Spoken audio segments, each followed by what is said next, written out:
From WBAY TV, your first alert station, Action 2 News starts right now with breaking news. Good afternoon. Thanks for joining us. Jeff is off today. We begin with breaking news from Sturgeon Bay as a man is facing reckless homicide charges for that deadly fire at Butch's Bar in Sturgeon Bay. As we have been reporting this week, that fire Tuesday killed 2 people and sent another to a Milwaukee burn center. Our Jason Zimmerman was just in the courtroom during a probable cause hearing for the suspect and joins us live with what he has just learned. Jason? Yeah, Sarah, this hearing just wrapped up literally minutes ago. Now, the criminal complaint for Anthony Gonzalez won't come out until Monday, but the prosecutor did give us a lot of new details in court here just a few minutes ago. Basically, this is being described as a smoking mishap. Apparently, early Tuesday morning, Anthony Gonzalez woke up in the middle of the night around 3:30 or so and decided he wanted a cigarette. His lighter was empty at the time and decided he needed to refill that lighter. And in doing so, he got lighter fluid. It spilled all over his bed. It sprayed around the room. He told investigators he was tired at the time. He was sleepy. He didn't really know what he was doing.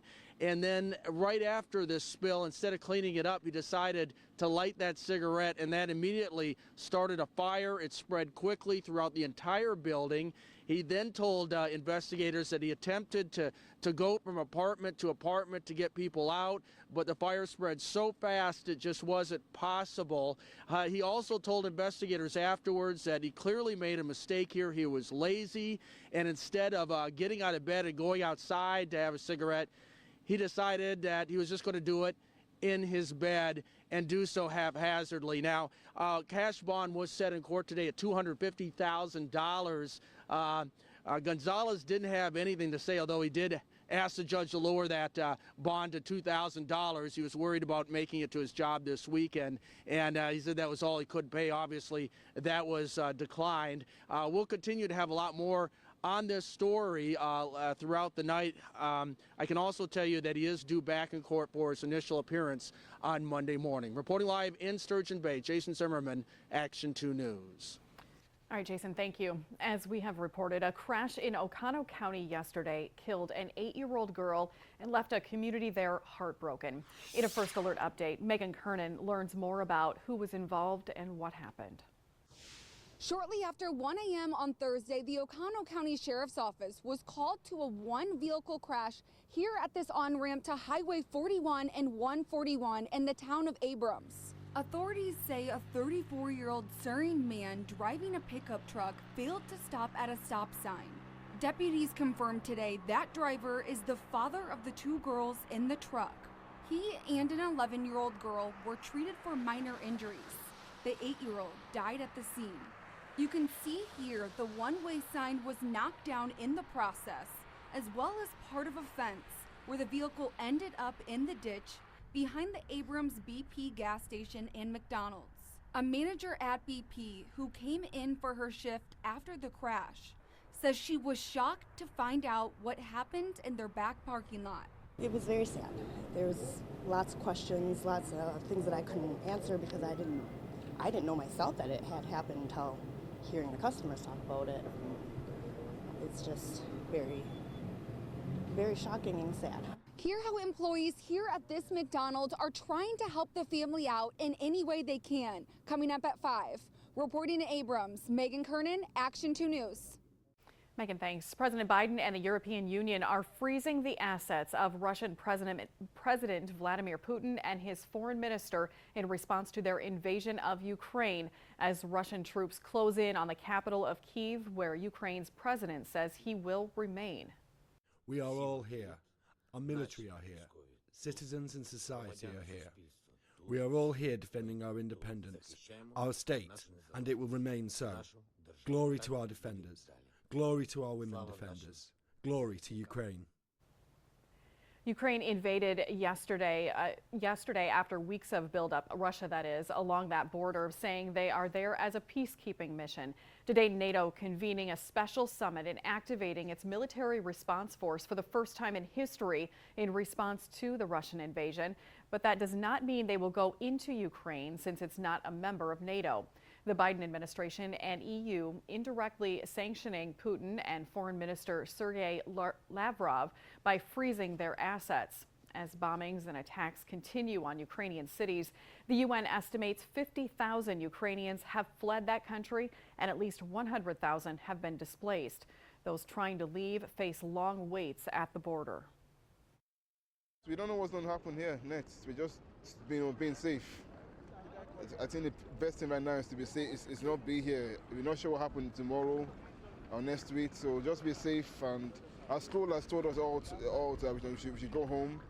We continue to studies online, and until the situation settles, we can figure out how to come back later. But for now, we just want to be safe. Russia is already being impacted by the international community. In addition to sports leagues, airlines and cruises are canceling their events and partnerships. Protests by Russian citizens continue today as Russian authorities try to crack down on anti-war messaging. Reaction to the invasion also continues from Washington. As we told you in our coverage yesterday, Wisconsin Congressman Mike Gallagher, a member of the House Armed Services Committee, called Putin a, quote, KGB thug, and that the U.S. needs to support the Ukrainian people while also blasting the Biden administration. Today, our Chris Roth spoke with a congressman in detail about the conflict. I really fear this is not just going to destabilize Ukraine, and we're going to be paying an enormous humanitarian cost, and a lot of innocent lives are going to be lost. I think unless we do something to stand up to Putin, we're going to destabilize all of Eastern Europe and all of NATO. Conversation with Congressman Gallagher coming up on Action 2 News at 4:30. Turning to weather now, we are heading into a very cold night. Meteorologist Cruz Medina joins us with our forecast in the First Alert Weather Center. Cruz.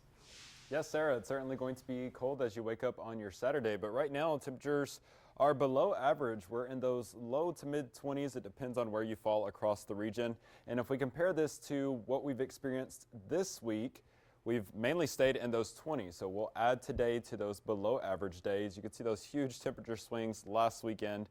We're not going to see that this weekend, but what we are going to see are the return of seasonable temperatures to the forecast. So as of tomorrow, we won't be talking 20s anymore. We actually have some 30s in the forecast for Saturday, and Sunday it'll be near 30. A few spots in central Wisconsin could certainly hit that 30-degree mark, but overall not looking bad for your weekend. Saturday will feature sunny skies and breezy conditions with those lower 30s. Overnight some clouds, but into Sunday partly sunny with once again those upper 20s. For this evening, though, the temperatures are going to be in the 20s at least through the 5 p.m. hour. After that, we fall into the teens, and with those skies clearing out by tomorrow morning, we will wake up to some single digits. Certainly going to be a cold start to your Saturday. We'll have more details on your weekend forecast coming up later in the show. Sarah? Cruz, thanks. The Biden administration significantly eases federal mask-wearing guidelines today. Under the new guidance, most Americans are no longer advised to wear masks in indoor public areas. It's part of an announcement changing the metrics to determine COVID-19 restrictions.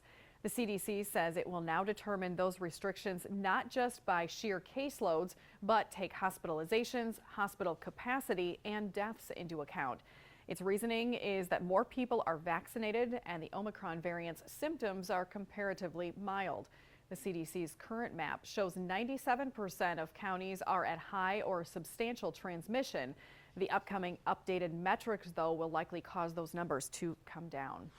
And here's a look at the latest numbers from DHS here in Wisconsin. The 7-day average of new cases is now down to less than 800 a day, while the state is averaging 11 new deaths per day over that same period. The positivity rate is down to 5%. Nearly 64% of the state has now had at least one vaccine dose. For weeks, we have known President Biden